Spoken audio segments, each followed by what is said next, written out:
Atomic Radio Hour. Hi everybody, welcome. It's time for Atomic Radio Hour, the post-nuclear podcast, episode 301. Yes, 301. As of the recording of this, we are in a post-Fallout on Prime era. We have entered the era in which Fallout on Prime is no longer an idea, it's something we are striving towards. It is a thing. And I'm just going to say this now. My name is Vince. First off, hello, you look great, you look fantastic. Thank you for joining us this evening. I'm going to say this now. I'm going to talk about it in this episode, but also Kyle and I are starting a companion podcast to this show that we are calling The Vault Boys. If I can get... I had the Deadly Lampshade, who's been a part of the community, the ARH, the Ghoulman community, for as long as it's been around, pretty much. I commissioned him to do some work for the show. If I can get a quick render, maybe the render's already done as of the time of recording this, I don't know, but if I can get something, it'll be on screen now just to show it off and promote it a little bit. Kyle and I are going to be doing a watch-along series, much akin to the way we did The Last of Us, but instead of it being every episode, we're doing the first 4 episodes and the last 4 episodes. I have seen the first episode, and I didn't cry as much as I thought I was going to, but we'll talk about that in just a moment. Be on the lookout for that. I don't have a date on when that's coming out. I just know it's coming out after the show has come out.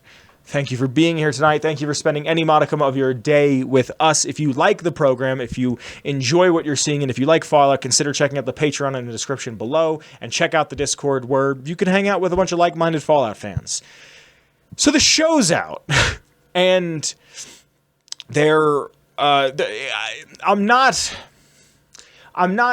overly ecstatic because I think it met my expectations perfectly. And my expectations weren't low. I was trying to not get ahead of myself. There was a lot of hype building up to it. This show, just the promotional stuff for the show has had a budget like I've never seen before. I'm going to talk about the first episode as much as I can without spoiling it. There will be no discussion of spoiler here.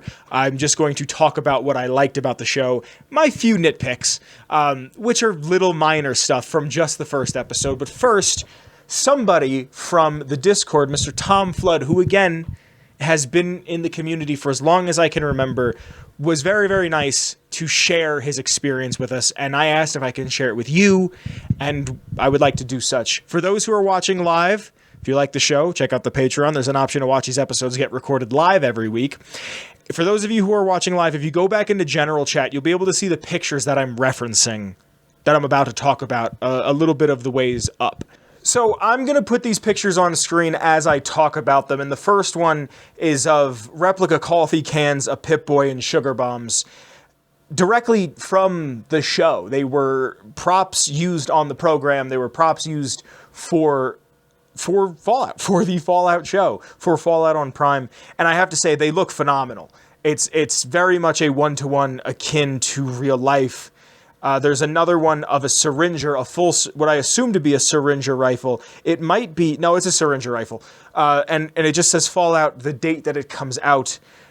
Another slide that was shared with us was iguanas, almost jerkied iguanas. Again, on screen shall be these Instamash boxes and cram boxes and Fancy Lad snack cakes all look like they are pulled out of the game, especially Fallout 3. I know they're in other games, but for me, the Fancy Lads and the Instamash are very much the renders from Fallout 3. The potato crisps, which I've never understood, if they're supposed to be chips, why are they in cans? And I mean, I guess they're supposed to be like Pringles now that I say it out loud and sound like a goober, but they're metal cans, and I don't really think of metal cans when I think of Pringles, but also this is, back in the day, Vault Caviar. Just caviar. With the Vault Boy and some fish on it that look fantastic. A Vault suit that is just I can imagine a worn Vault suit from the show, and our friend MrTomFlood at the entrance wearing a Fallout 4 shirt. This was in London. Sorry, I should have prefaced this a little better. This is in London at the Samsun Theater, and one of the clips that I'll be showing that he shared with us is on this monster screen. Just this enormous jumbotron of a screen indoors. And there he is again. I'm gonna double check with him, make sure it's okay if I show him with a Vault Boy statue. All of the seats had Vault Boy pillows, which is just a nice little touch. Now here's a back shot of the jumpsuit, a super sludge, which honestly looks like the super sludge in Fallout 4. This one has sound. I wasn't expecting that. Hold on. Here's just a look at a bunch of people who are ready to see the show. This monster screen at the Samsun Theater in London blows my mind. This shot, which I hope doesn't DMCA me or anything, but it's a trailer on this big anus screen. It, like, on my phone looks fantastic. Like, on my phone looks fantastic.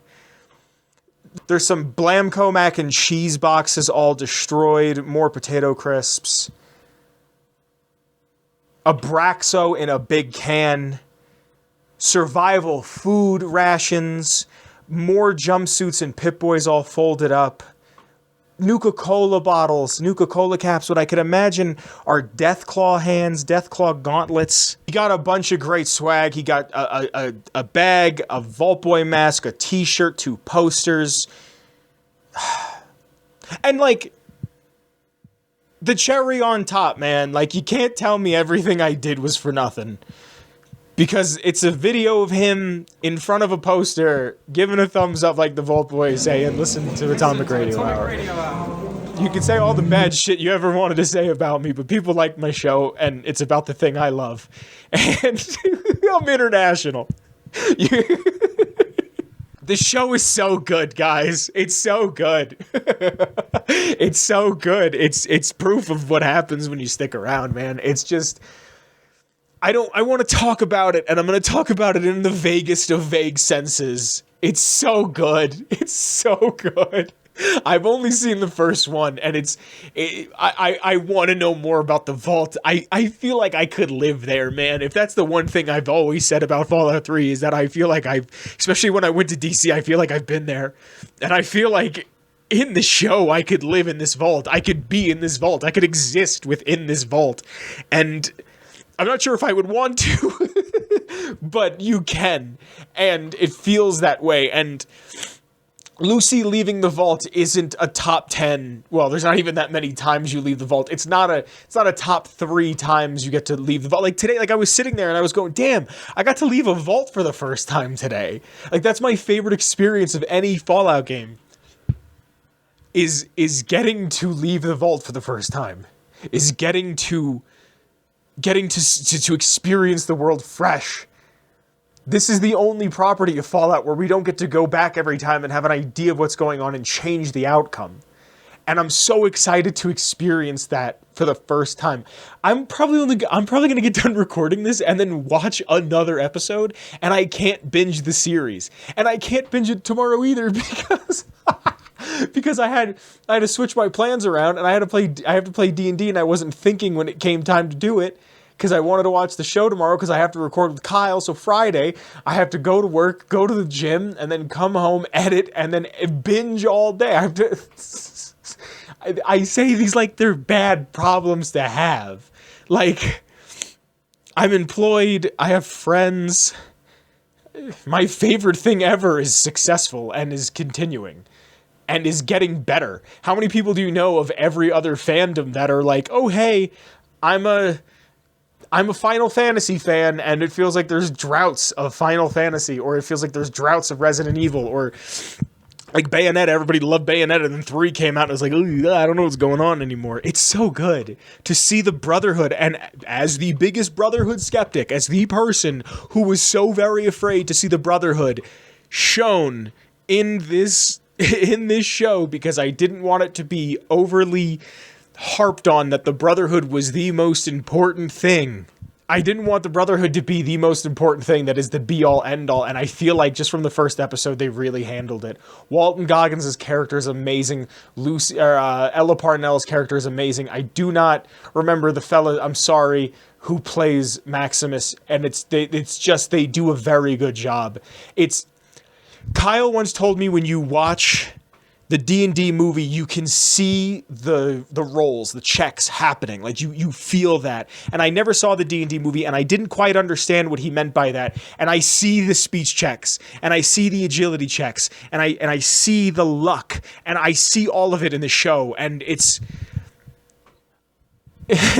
I grew up at a time where, and this is a mutually, like, this might be mutually exclusive, it might not be, where Fallout was it is my favorite thing, but it was the only thing I felt like I had. It was the one thing that I felt like I had against my friends. My friends didn't like it, or they didn't play it. They just said, it's not for me. I don't love it. I don't hate it. It's just not for me. And it was my thing. It was my refuge. And man, it's just, it's not my thing anymore. And it hasn't been my thing for almost a decade. It never was my thing. Like, that's the thing. My favorite movie is The Thing. It's just, the thing is that it never was mine to begin with. It just felt as if it was mine. And part of me thought it was bittersweet that I had to give it up. And it's like, what are you giving up? Everybody likes this. Fallout 4 made more money than they knew what to do with. New Vegas is one of the greatest games ever made. Fallout 1 inspired generations of people to make games, to indulge in fantasy, to indulge in things that they like. Fallout 2 is one of the best written games ever made. Fallout 3 is home to me. And it's just so nice, man. Like, it's good. And I'm trying to not sit here and be like, I'm trying to not just be like, oh, I'm a fan. I'm fanboying out. Oh, they did the thing I like. There's a point in time, and this isn't a spoiler, but it's, they play like the karma noise. And it was so stupid that, like, they didn't need to play it there. And I just was like, I'm 11 again, man. Like, I get it. I get it. It's good. It's so good. It's so very good. I have one gripe, being, well, actually, now that I think about it, it might be explained, but I'm not entirely sure. My one gripe is a certain character does something that was a retcon. This is as vague as I can make it in the first episode. That was a retcon that seems to be something that they're keeping around. Wasn't huge on that. And I'm not huge on the vault suits, to be completely honest. And I know that's a super nitpick. They're more akin to Fallout 1 suits, and I really like that. But they're a little more armored, and I don't think that's a spoiler because I think we've seen the vault suits a lot, and I think they're just a little extra padding in, like, the chest and the belly, and on the sides and the legs. Other than that, I really didn't have much to complain about. There seems to be, the plot's obvious so far, like, the setup, not in a bad way. It's just, if you would have rolled a D6 and wrote six different scenarios for what the plot of the show is going to be, I'm pretty sure you would have guessed like, you would have written it down. And I'm not saying that in a bad way. It's very good. It's just, I wish I could talk about it more, but hey, if you want to hear me talk about it, like, in earnest, soon, hopefully, sometime in the following week, the Vault Boys, again, if I have a render, it'll be on screen. The Vault Boys, a watch-along podcast for Fallout on Prime, it'll be on Old Man Vince, the YouTube channel. It'll be on my YouTube channel where you can watch it, you can see it, you can see how I feel about the show. So far, very good. And like I said, when I'm done, I'm going to go watch episode 2. Okie dokie. So it's good. It's very good. Thank you for joining me here tonight. I'm so very happy that you decided to stick around. There are some things I would also like to talk about. Atomic Radio Hour is a podcast based on the Fallout games, where I talk about lore, I talk about what's going on in the games, and I have to talk about the lore. But before I can do that, I have to thank the Patreon. So because of the Patreon, the show can continue to grow and get better, and I can do things like Vault Boys, the Fallout on Prime watch-along show that I'm doing with my friend Kyle, because of the Patreon. I had some art commissioned, and I will be paying for that through the Patreon donations so I can make more stuff for everybody. So starting from the top, I have to thank some people. The names on screen currently, starting with the OG Noah. I have to thank Noah. After Noah, I have to thank Marcus. Thank you to Marcus. After Marcus, I have to thank Mellow Milhouse. Thank you to Mellow Milhouse. After Mellow Milhouse, I have to thank Captain Lennox. Thank you to Captain Lennox. And newcomer to the Film Live before a studio audience tier, a one DanishHoundDog. Thank you and welcome, DanishHoundDog. Thank you to all of the Patreon, the folks that are here tonight, Marcus and Captain Lennox. Thank you guys for being here. Thank you for your patronage. I love you guys, and I appreciate you. And let's get on with the rest of the show. So usually, what I do, unless it's a big milestone, I want to talk about a certain something, I go to the Patreon like I did today. I go to the Ghoulman Entertainment Patreon, and I ask a poll question. And for those who are here tonight, I'm going to start posting them in the Discord, and I keep forgetting that I didn't do that to begin with. So I'm going to keep posting them in the Discord so you guys will know when the questions get asked so you can answer them right away. I'll go into the Ghoulman Patreon and I'll ask a question about some lore in the Fallout universe. Now, for this week, knowing that I was going to watch the show, coming off of episode 300 and all the editing I had to do and the busy week and weekend that I have ahead of me, I wanted something a little lighter. I asked a question about two characters that I feel like everyone interacts with at some point when you're playing Fallout 3 in New Vegas, but who you don't really talk to much more than, hey, I need this, I need that. I need supplies. I need your help. I need to talk to you briefly if you've got a moment. So the two people that I thought of was Chief Gustavo from Tenpenny Tower and Chet, the merchant in Goodsprings. So if you'd like to hear any lore, and I mean any lore whatsoever from the Fallout universe, be it the games and now the show, make sure to check out the Patreon. From the $1 tier to the $10 tier, your voice will be heard every week when I ask a poll question about some Fallout lore. And this week's lore, by way of the Ghoulman Entertainment Patreon, is on Chet from Fallout New Vegas. A lot can be said about Goodsprings. Goodsprings might be one of the best starting locations in a game. Maybe not ever, but at least top 25. Definitely higher than Pallet Town. Just my own opinion. But what's nice about Goodsprings is it teaches you almost every mechanic of the game, almost immediately. It introduces you to great characters. It introduces you to a fun world. You get to meet Sunny Smiles. You get to meet her dog Cheyenne. You get to meet Trudy. You get to meet Easy Pete. You get to meet a bunch of people as you enter this world, and you get to understand the way the world works. And even as it breaks down, when you see the first interaction between Trudy and Joe Cobb at the Pioneer Saloon, you see all of these things happening in real time, and it welcomes you into the world, and you understand the world better because of it. Now, the problem with Ringo, the issue with Ringo, the fellow who was a Crimson caravaner, was attacked by powder gangers, needed refuge, found his way to Goodsprings, and they put him in an abandoned gas station on the farther end of town, and Joe Cobb, being a powder ganger, is looking for him. Now, this is all going on, right? We're going to come back to this in a minute. Chet is the owner and operator of the Goodsprings General Store, and he's doing his best to keep the place running. Goodsprings is along the Long 15, so there is a bit of commerce that comes from the south up towards Vegas that'll pass through Goodsprings. Goodsprings never seemed to me like a bustling hub of commerce, of trade, of ideas being passed around. It's very much a small town. Its quest that I just referenced prior is called Ghost Town Gunfight for this very reason, because it is a very, very, very tiny town.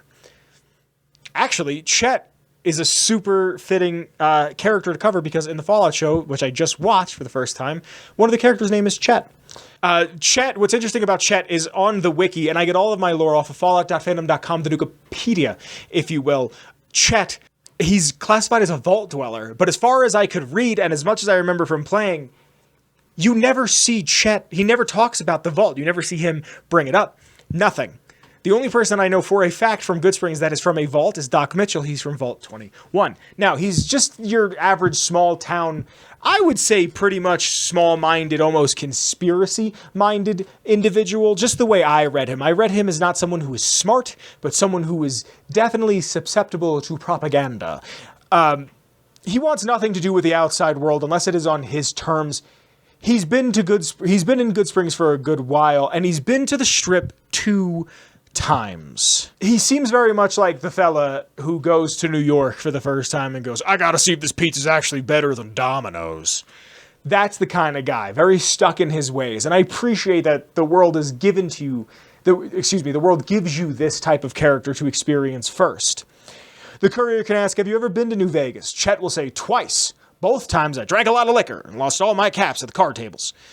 In that order. If you ever get to New Vegas, be sure to visit Gomorrah. It's the best casino in the city. You won't regret it. Word of advice, behave. Between the NCR military police and Mr. House's robots, you don't want to be causing any trouble on the Strip. Now, when I read that he went to Gomorrah, and I have written down in my notes here, what the kind of freak shit is he on?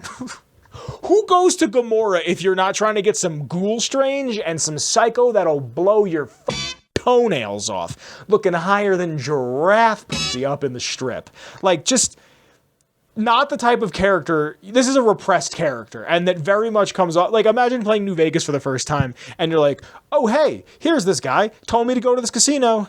The robot man wants me to go to the Strip. I'm in the Strip. Hey, this is that casino? This is it? This one? This is the one? Gomorrah? Like Sodom and Gomorrah? That's what he meant by Gomorrah? And then you go in there and there's just dancing stripper ghouls. Not that there's anything wrong with being a stripper or a ghoul, but it's the only place that you can find it. And he's just like, hey. Chet can help you find the men that have shot you in the head who have left you for dead. When asked about Benny, he'll say, the leader was a typical New Vegas type, typical city boy. He had a bunch of great cons with him, probably hired guns. And if you ask about the cons, you say, they're tough sons of bitches, mean, but not crazy. They'll leave you alone unless you got something they want. While we're talking about Chet, because I don't feel like we're ever going to get to talk about Chet very much ever again, if you go on the wiki, I'm going to put a picture of him up right now after I say this. The man who voices Chet looks like he would be Chet. Like, I don't mean that in a bad way. The voice choice, because, you know, it's a voice actor. So the choice of him being the voice actor is very, very fitting. Incredibly fitting. So like I said, the problem with Ringo, the situation with Ringo being a refugee of his caravan that is no longer around. He's just trying to get back to the Crimson Caravan right outside of McCarran. Chet just thinks they should get rid of him. Chet's just a coward. He's a big, tough guy. He sells all the guns and all the ammunition at the Goodsprings General Store. He sells all this stuff to help you fight wars, but he's the first person to not want to partake in the war. He'll sell you every single thing you need. He'll make sure you're armed to the gills, but he doesn't really mind to get involved.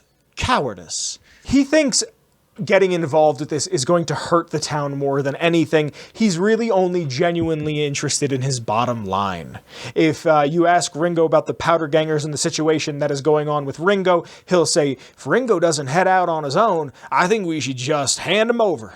The town shouldn't get itself mixed into the problem. Don't mistake that for coward talk, though. We're a town of survivors, and we'll fight tooth and nail if pushed. But we don't go looking for no trouble. Gotta stand up for what's right, Chet. Now, when you're doing the Quest Ghost Town gunfight, like I said, Chet doesn't want to get involved, but if you have a barter of 25 or higher, you can instantly get Chet to be on your side.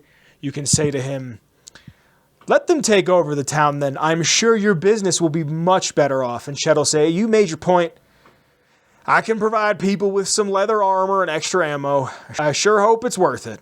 And, I'll be guarding the general store while this is going on. I have to put my business first. You understand. People are dying, Chet, but think about the economy. Chet's regarded as one of the better merchants early on in the game. for low to mid-level equipment and general use items. The player character can also find all of the weapon mods for the varmint rifle, the 9mm pistol, and the 357 Magnum revolver in his item shop. It is a great place to get started, and not a bad place to come back and buy chems from.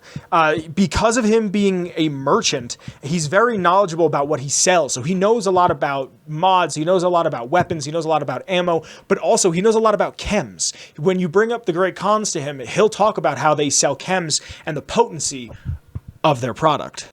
There's a couple bugs with him that are not par for the course with a Bethesda game. A Bethesda published game made in their engine. He can run out of supplies and then never restocks. It happens on PC, 360, PS3. Like, it's in the code. It never got patched out. It just is what it is. But that's Chet. That's a character who we all know, who we all interact with, but I don't feel like we know. Like, we know him, but we don't know him. Like, oh, that's Frank. Yeah, he's cool. What's he about? Couldn't tell you. That's Chet. If you kill him, there's no karma good or bad. It's just, he's gone now. But he's also just a piece of shit. If he doesn't want to give you the stuff for free to help the town, you can pay him 1,000 caps. I hope you guys enjoyed, because that is this week's lore. The Lunchables have chemicals in them, and they're slowly killing our children. You heard it here first, folks. The Lunchables are coming for our children. First, they took our convenient lunchtimes, and now they're taking this. So Kyle sent me this, and this is not something that I would usually talk about. Growing up as an Italian, which I know, boo, but growing up as an Italian, we were not allowed to have a lot of childhood staples that most Americans have. Chef Boyardee was not allowed in my house. I've never eaten a can of Spam, and I think I'd go hungry before I do so, but for some reason, we were allowed Lunchables. And not just any Lunchables, because I fucking hate the pizza one. I don't care what anybody says. Pizza Lunchables are gross. The nacho ones. I don't know why the nacho ones light up the lizard part of my brain. They do. That's also how Pop-Tarts are for me. I love Pop-Tarts, and I do not have Netflix, and I was thinking about getting Netflix. Well, I'm going to get Netflix in July because there's a Tyson fight. But there is... I want to get it because there's a Pop-Tart. I want to get Netflix because there's a Pop-Tart documentary on Netflix that like stars Seinfeld. So I'm really curious to see... Seinfeld has something that... He was like involved with Pop-Tarts for like 17 years. If you want to hear about it, just Google Seinfeld 17 years, and you'll find it. So we weren't allowed to have all these traditional. I wasn't allowed to drink Sunny D. Too much sugar. I never was a sugar guy. I never was a soda guy. But like Sunny D was one of those that I went to other kids' houses and I was like, ooh. But don't get me wrong. It's not like we were Mormons or anything. It was just, we didn't eat McDonald's every night. McDonald's was a, hey, we're out, let's go do something. Not like a fancy sit-down dinner. We did that as well, but McDonald's was, was a treat. It was an every once in a while thing. So this comes from a More Perfect Union at Perfect US, More Perfect US on Twitter. Breaking!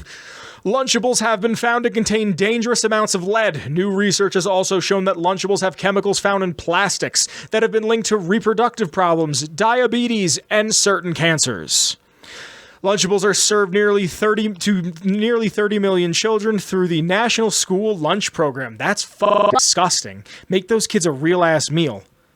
But the new research from the Consumer Reports finds that lunch kits often contain high levels of lead, cadmium, and harmful phosphates.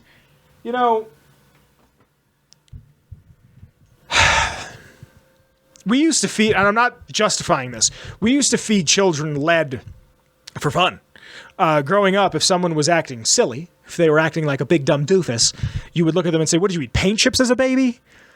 Because we knew that there was lead in them. These are things that we knew. And I'm not going to sit here and be like, oh, we were stronger. We were men. The men knew who the men were. The women knew who the women were.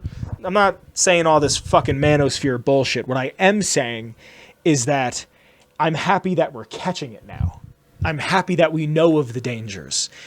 I'm happy that this is happening. I think it's disgusting that the other part where the school lunch program, I read the first part, I was like, I have to read this for the show. The second part I read live for you guys. I think it's gross that a school is serving Lunchables because a lot of schools my school charged us for lunch. Our school couldn't afford to do it, and they had to hire a company to come in and do it. And then I used to dress up as the Easter Bunny every year and Santa Claus, and they put me in the freezer to cool down, and a turkey on Thanksgiving for the elementary school. And they put me in there, and they put me in the refrigerator, not the freezer, but the refrigerator with all the pre-cooked food that they just had to heat up. And I fucking steal the mini corn dogs, and you couldn't stop me. I was in there half off, like the Kanye wearing the fucking graduation bear uniform, the mascot uniform, with my head like hanging off the top of my head, eating mini corn dogs as fast as I could, chugging water, because I was like, fuck the public school system. And I just think it's gross that in a country that ranks so low, we're practically a third world country, we could at least make our children a fresh meal. I've been really on a Japanese toy kick lately, like really on a Japanese toy kick, to the point where I'm looking at these toys that cost hundreds of dollars and going, I can afford it. I can't afford it. I can do it. This limited run of 25 soft vinyl Godzilla toys, that's not even a color of Godzilla, but just, purple and green and red. I can afford it. I can't afford it. They're like $200, and then I got to pay import fees. I was, sorry, tangent of all time. I've been doing a lot of research on Japanese culture, and the students in Japanese schools are taught to clean up after themselves. They're taught to respect the people next to them. What I learned in school is to lie, cheat, and steal, and you'll always get ahead. And there, it just seems, and again, outside looking in, it just seems like maybe those kids are taught genuine values. I also saw something recently about, it's like not a ceremony, but how the Japanese say goodbye. They say goodbye until you're out of sight, until you're out of the line of sight. They'll wave both hands. They're very excited to see you off, not because you're leaving, but they're excited because the time they spent with you is special. And hopefully, if both of you are lucky, you'll get to spend some more time together. And there's a video of this elderly woman bowing and waving with both arms as a car is clearly a quarter of a mile away. And then the comments on the video were just like, my kid went to school in Japan. I was a teacher there. We wound up moving to Korea, but this happened on his last day of school. And like everybody came out. Every teacher came out. They all gave him presents. They all said goodbye. They hugged him. Like, I just wish America had values like that. Sorry to get to this point, but what I'm saying is don't feed your children the Lunchables. The little ham. I did have the ham and cheese ones a lot as a kid, but I was also like a weird kid who only ate the cheese. I wouldn't eat the ham. I went through like a thing when I was in school up until like the 5th grade that was like, I'm only eating cheese sandwiches, and I couldn't fucking tell you why. I have maybe about 5th grade, 5th, 6th grade, I started eating like turkey and roast beef. For the longest time, white bread, white American cheese. That's it. Some other stuff in the lunchbox. A nice Chewy bar. In the chat, Captain Lennox says, lie, cheat, and steal. Keep a few good people close. And, of course, if you don't fit in, you got a mask. This sounds like a Goulman quote. Don't you just love the American school system? Yeah, man. Yeah. Like I said, I was like I said at the top of the hour, I was a very lonely kid. I didn't feel like I had much. All I had was Fallout 3. And I'm noticing it now as I get older that there are so many people that don't fit in and are trying so desperately to fit in. And it bothers the hell out of me, to the point where this woman I work with, now she's got a history. She's a good lady. She's got a background. She was addicted to drugs. I think she might have ran with a gang. I can't say yes or no. She's trying to get her life in order. She's off the streets. You know what I mean? Like she's doing the right thing for herself. She wants to live. She's got kids. She wants to see her kids grow and whatever, right? And she is so worried about how everybody around her feels about her. And I said to her, I'm like, why do you care? And she's like, and she just left. She goes, you don't care about anything. And I was like, I care about what matters. That's it. And it hurts me to see men and women and they-thems in their 30s and their 40s trying to fit in. And it's like, just be who you are. Because things get a little bit better. I hope you've enjoyed the show. This has been Atomic Radio Hour, the post-nuclear podcast. My host has been Vince. My name has been Vince. I've been your host. Thank you for sticking around. If you stuck around this long, why don't you go ahead and check out the Patreon if you got a moment. It's not mandatory. It's just nice. It's a little bit of extra support. Keeps the show going, getting a little bigger, getting a little better, getting a little harder, faster, stronger. The intro music is by the one and only Shane Ivers. Link in the description below to his website where you can get all of his free music. His song is called Feather Duster, but all of his music is free on his website, which is linked below. There's a link to my shitter. My shitter. God damn, I'm sleepy, tired. Big sleepy, big tired. In the description below, there is a link to my Twitter, the show's Twitter, and Kyle's Twitter, also the Discord. Why don't you check it out? Come hang out. Come have a little bit of fun. Hang out with your boy, your boys, your girls, your they-thems, your everyone else in between. I love you guys. Thank you for sticking around. The Fallout show is really, really good. Sorry if it was cringy that I was trying not to cry earlier, but vulnerability's hard. I love you. I'll see you next week, everybody. Bye. Atomic Radio Hour Podcast. This has been a production made by your friends at Ghoulman Entertainment.